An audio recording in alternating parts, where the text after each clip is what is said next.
માતાજી, જય દ્વારકાધીશ બધા મિત્રોને. કેમ છો? મજામાં? તો આજે આપણે બનાવવાના છે લસણિયા મમરા. તો આપણે સેવ મમરા બનાવવાના છે, લસણિયા અને મોરા. આપણે બે જાતના સેવ મમરા બનાવવાના છે. તો આપણે લીધું છે લસણ, સેવ અને ચટણી. તો પેલા આપણે તીખા સેવ મમરા બનાવવાના છે. તો આપણે તેલ ગરમ થવા મૂકી દીધું, એટલે આપણે તેલ ગરમ થઈ ગયું છે. એમાં આપણે પેલા નાખી દેવાનું છે લસણ.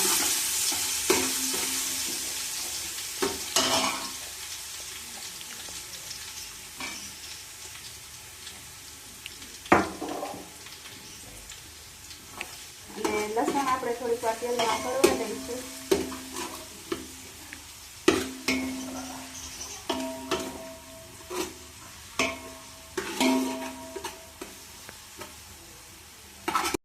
તો સરસ રીતે આપણે લસણ પાકી ગયું છે.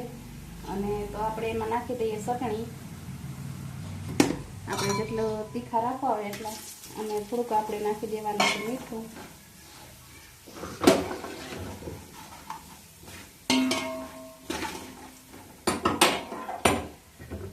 આપણે થોડુંક જ મીઠું નાખવાનું છે.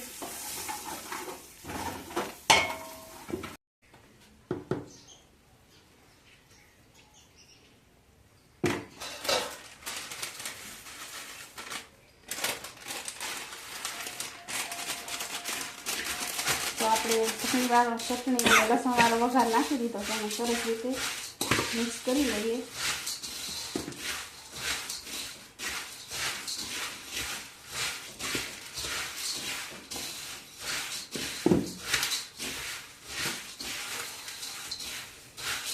તીખા સેવ મમરા, લસણિયા સેવ મમરા બનીને તૈયાર થઈ ગયા છે. ને હવે બનાવવાના છે આપણે મોરા સેવ મમરા.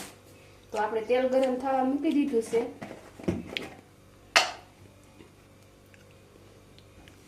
તો આપણે એમાં નાખી દેવાની છે હળદર.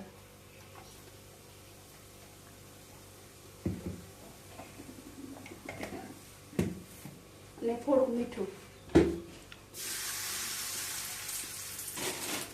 અને હવે આપણે નાખી દઈશું એમાં મમરા.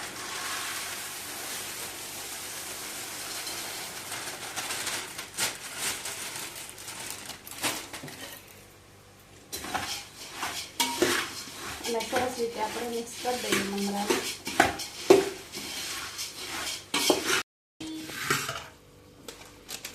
તો આપણે સરસ મજાના મિક્સ કરી લીધા છે હળદર વાળા. તો આપણે એમાં નાખી દઈએ સેવ. એટલે થઈ ગયા છે મમરા. તો આપણે તીખા અને મોરા બે સેવ મમરા તૈયાર થઈ ગયા છે. આપણે નાસ્તો ફોરો સાવ સરળ અને સલબોન બનાવવાનું પણ સાવ હળવું નાસ્તો સેવ મમરા. વિડીયો ગમે તો લાઈક, શેર અને સબસ્ક્રાઈબ જરૂર કરી દેજો. એકદમ જો કડક ગરમા ગરમ મમરા સેવ મમરા બનીને તૈયાર થઈ જશે. તો ફરી મળીશું એક આપણે નવા વિડીયો સાથે. ત્યાં સુધી બધા મિત્રોને જય દ્વારકાધીશ.